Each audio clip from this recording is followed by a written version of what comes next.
jetzt nicht nur nachdenken, sondern weiß, was man das Skelett hat.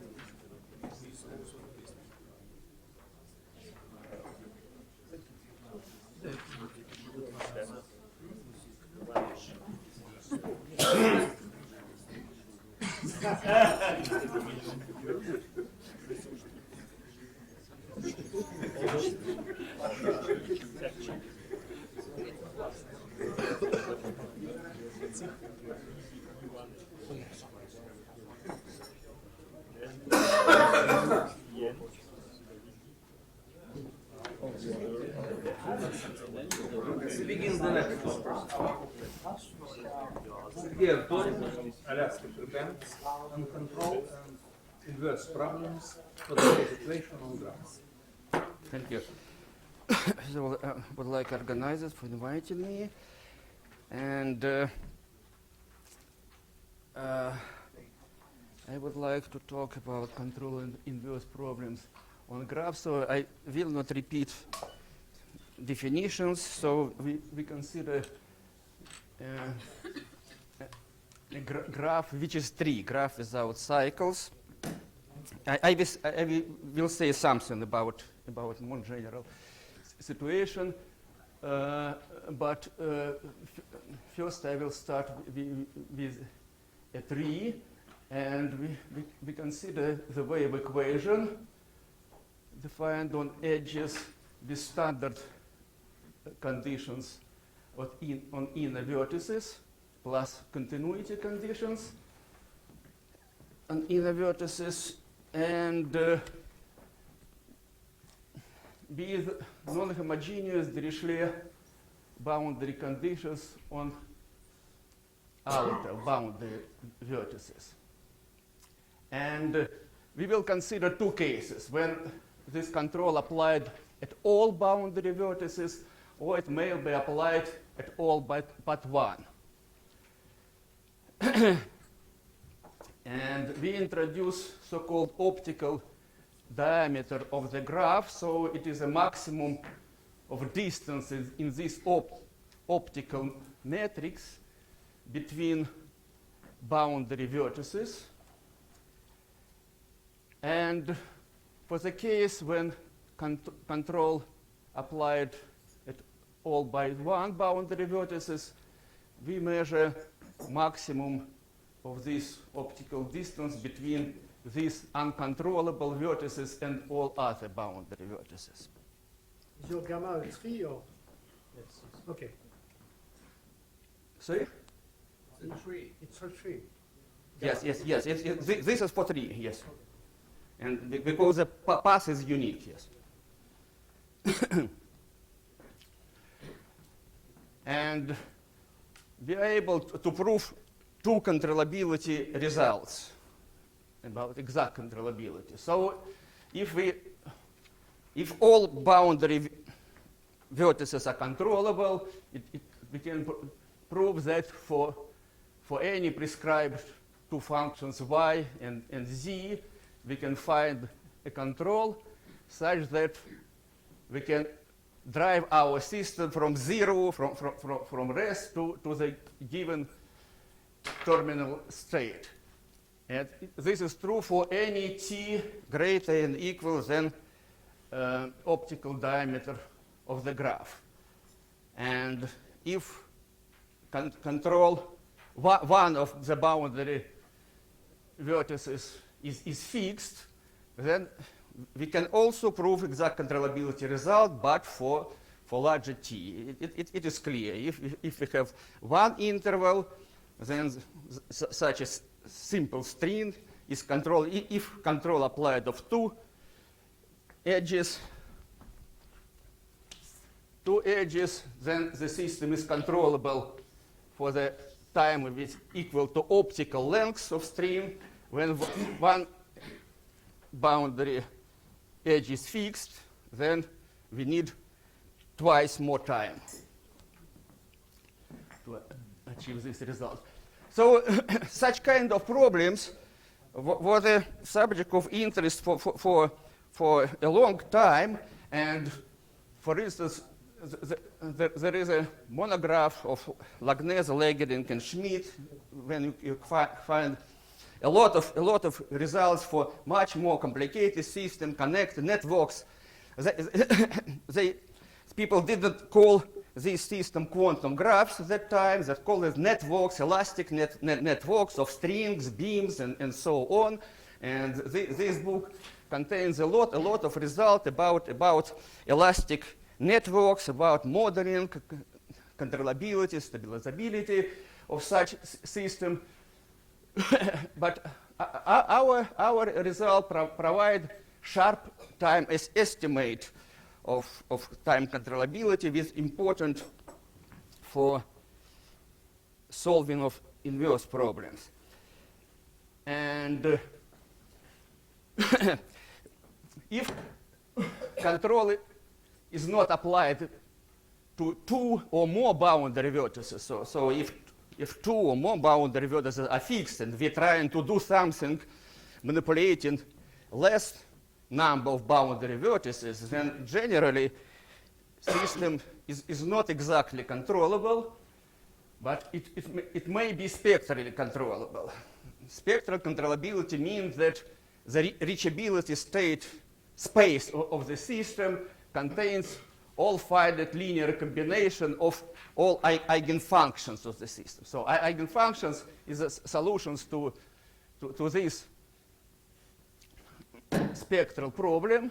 So we have a discrete spectrum, countable number of eigenfunctions, and physically reasonable statement is to study spectral controllability, which is more weak property than exact controllability, much more weak property. But nevertheless, it is physically reasonable, and it is sufficient, for instance, for solving some kinds of inverse problems. So about spectral controllability, there are a lot of different kinds of results. So really, we can have a tree, and we can achieve spectral controllability manipulating only one boundary vertices. So we have such kind of results, but it is very conditional results. So to achieve spectral controllability of a tree manipulating over one boundary vertices, we should guarantee then all spectra of all subgraphs of this tree, of all subtrees with the same root, all spectra are disjoint. So certainly you understand that it's very unstable, physically it's very unstable situation. It will be destroyed by very small perturbation of parameter of the system. But nevertheless, that's nothing can be done. It's such kind of results. There are another kind of results, for instance, concerning so-called simultaneous control problems. The notion was proposed by Lyons. In terms of quantum graphs, it means that we consider finite star graph, and we would like to study controllability using control applied only on these vertices. And this can be done, and not only spectral controllability. We can prove some kind of exact controllability, but certainly not in L2, but in more smooth Sobolev spaces. Roughly speaking, that we can prove such kind of results for simplicity. Let's consider homogeneous strings and control with finite lengths, and control applied at these points. Then we can prove that for almost all lengths of strings, our reachable space is, roughly speaking, is Sobolev space of the graph when capital N is equal to number of strings plus epsilon, something like this. So we can prove some kinds of exact controllability, but again, we should understand that all these kinds of results are very unstable with respect to perturbation of parameter of systems. The same, unfortunately, is true for the system with cycles. And this is one more explanation of why inverse problems for graphs with cycles are so difficult. Because generally, the system with cycles are not controlled. Not only generally, we can prove exactly that if system has at least one cycle, then it is not exactly controllable. Certainly, it may be spectrally controllable. Again, it depends on rationality or irrationality of lengths of strings, or in other terms of properties of spectra of subsystems, and again, it's very unstable results. So it's about controllability. Now about inverse problems. We can see the several types of inverse problems, and I will start. So the several kinds of inverse data. So the least informative is so-called dynamic Dirichlet-Neumann map or response operator. So it means that our control acts as a non-homogeneous boundary condition in our system, and as a response operator is a trace of the derivative of the corresponding solution at the boundary. So it's dynamical Dirichlet-Neumann map. So exactly Fourier transform of this will be spectral Dirichlet-Neumann map of Weyl matrix function. So due to linearity and autonomy of our system, it certainly has a form of convolution operator, so it is completely determined by this matrix valued kernel. So and we can also consider the reduced response operator if our Dirichlet-Neumann map is observed not at all vertices, but at all but one boundary vertices. We obtain, instead of n plus 1 and by n plus 1, and by n matrix function. So it is a kernel of this operator. It is a submatrix of this kernel. And the inverse problems is to recover unknown density by this response operator or by its kernel. It can be done. It can be done. And last week I talked about how to recover unknown potentials, our joint work with Pavel. And in the same way, we can recover unknown densities.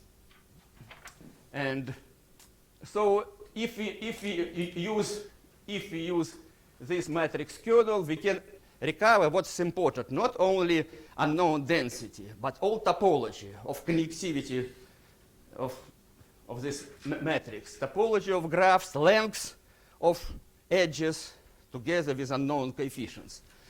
And really together with unknown boundary conditions at vertices, but at the moment we suppose that we have standard boundary conditions at internal vertices.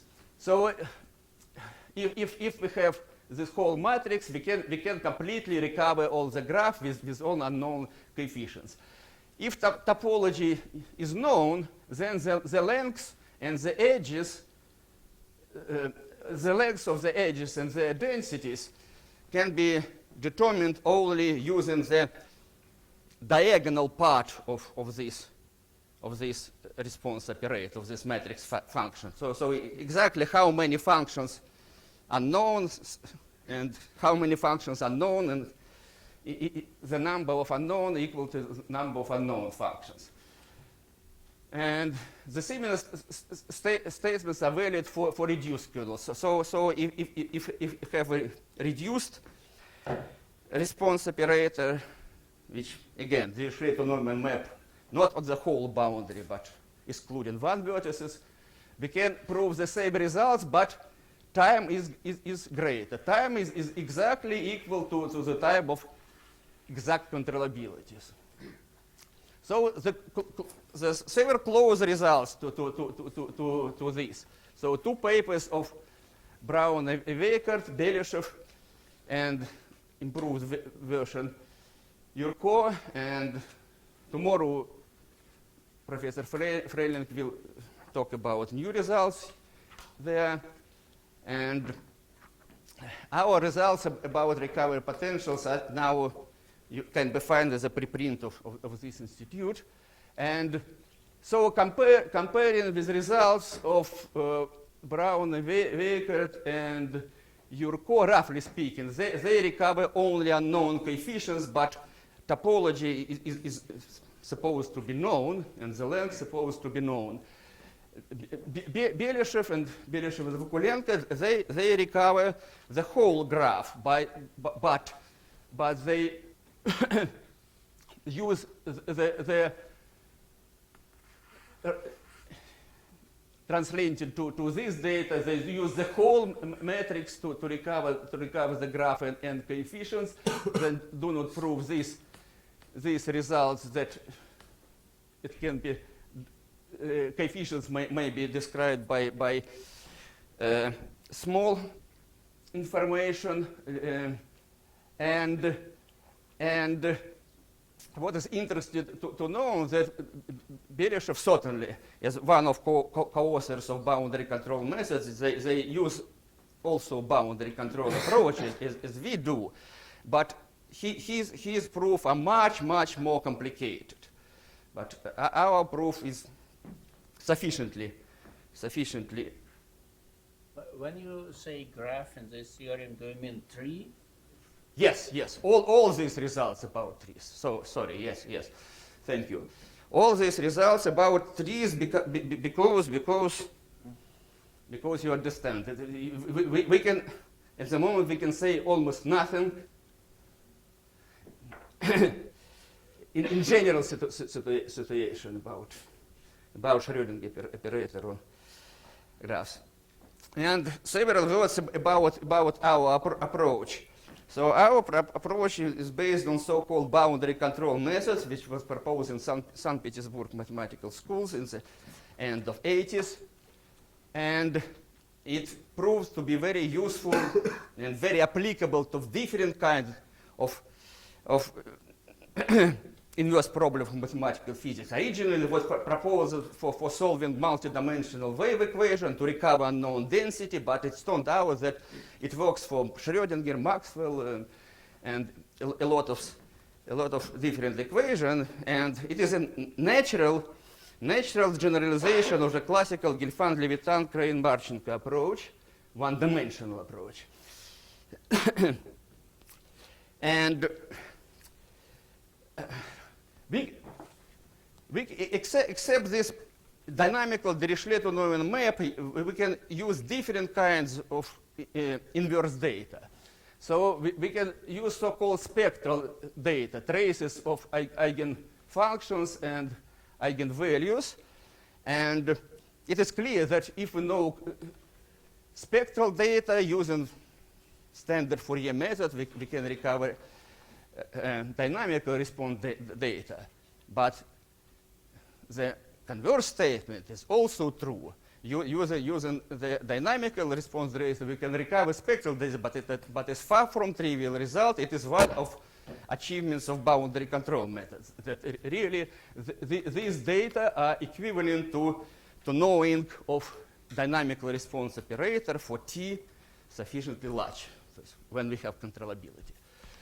So taking a Fourier Laplace transform from response operator, we obtain Teach-Weyl matrix functions. But again, this is more informative. If you know this Weyl matrix function, we can use in Laplace Fourier transform recover our dynamical data for all T, but not automatically vice versa. But using solution of response of inverse problems, it's clear that if we have sufficiently large time of controllability, we can solve response inverse problems to recover all coefficients and then calculate matrix function.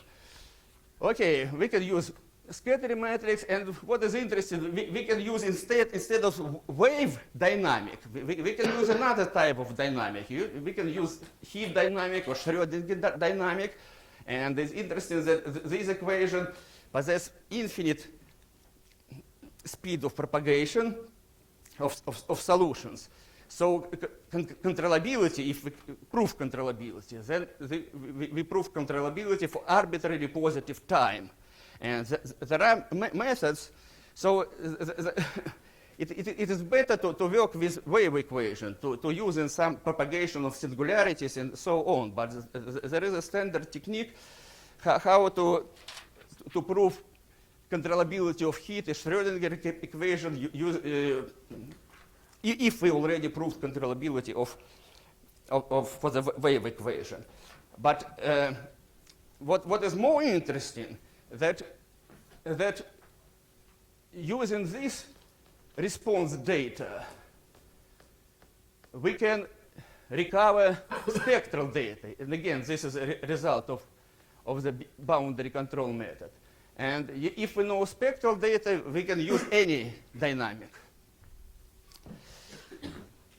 Okay, and several words about the idea. I can just illustrate the main ideas of this method on the example of inverse problems for a finite interval. So if we have a finite interval with boundary control, this is the length of interval, and so this is a point x of t is a point of the front of the wave. So speed of propagation 1 over square root, and this is a space of control.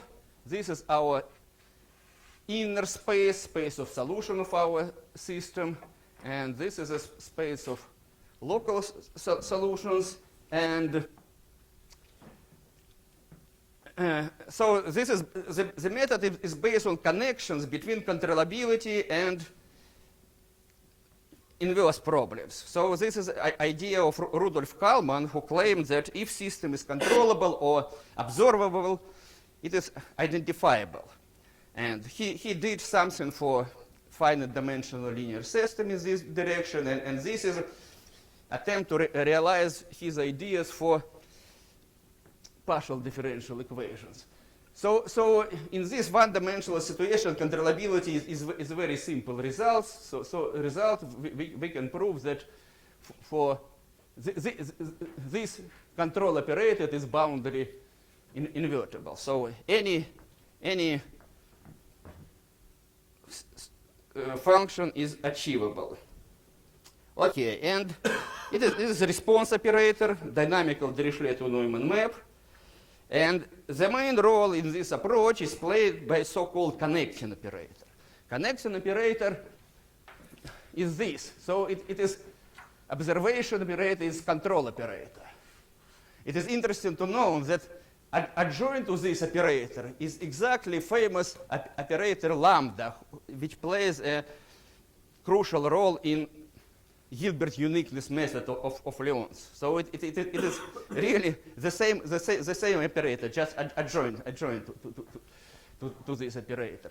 But what is the most remarkable fact? This operator can be explicitly expressed through our inverse data, through a response operator. So if we know RT, we know this operator. So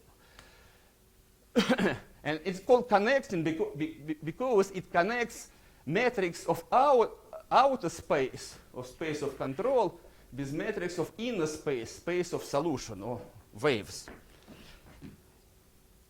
Okay, and now I demonstrate the classical Gelfand-Levitan result from point of view of control theory. So original derivation of the equation takes about 20 pages, but here it's only 5 lines.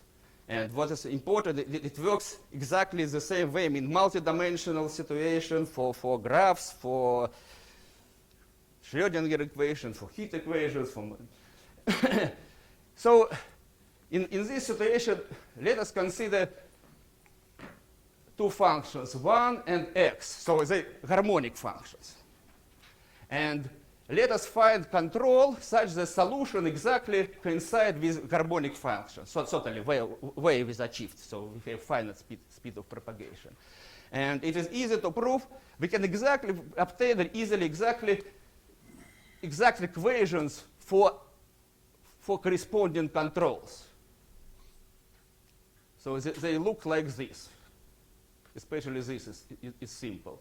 So because we have controllability, this operator is positive and boundary invertible, we can prove that these controls have solutions. And the derivation of this equation is here. It's 5 lines. And again, it works in multidimensional situation exactly the same way. So we just consider the definition of this, using our solution, using the definition of this operator, substitute, integrate by parts, that's all. And if we know solutions, these two functions, f0 and f1, we can immediately recover unknown density. So if we know f0, we multiply this inner product, denoted by mu, and by definition, it gives this integral. So we know this integral as a function of t. At the moment, we do not know x of t, don't know rho, but we know this function of t. Then, using these two solutions, we evaluate this inner product, we obtain this integral. Okay? And then we know that this relation holds, so we can find this. If we know x of t, we know rho. So that's all. Solution of classical inverse problem. So several remarks. So what is important? It's local characters. So we determine using this operator, we can find density on this interval. The greater t, the greater interval when we know our solution. Okay, and some references. So it's about controllability. This is a book of elastic multi-league structure. So this is a very good source of result of controllability. This is some references about several references about this spectral controllability. And this is about inverse problems on graphs.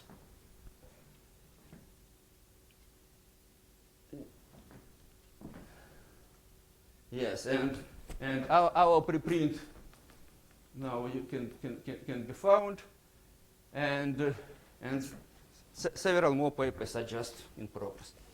Thank you very much for your attention.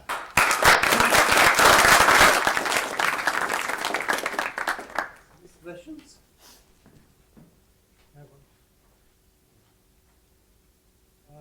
Could you say a few words why cycles are kind of obstructions to exact controllability? What is the idea?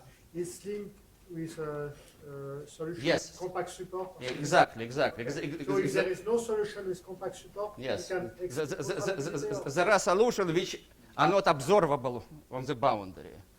not always. Not always. No, The generic case, but there are others.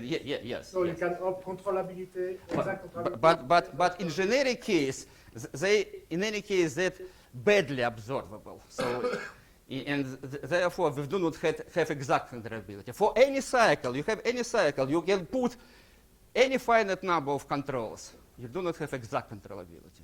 Only you may, if you are lucky, you may have only spectral controllability. But spectral controllability means that you have a subspace that you can reach, which is a dense. Dense, yes, yes. Okay. E- And you can moreover. characterize this space, or in general, no? No. Okay. Okay, so. But fortunately, boundary control methods, theoretically, is based only on approximate controllability. So in multidimensional situation, we do not have exact controllability on a sharp time. We have only approximate controllability, but we have very, very bad in the exact controllability.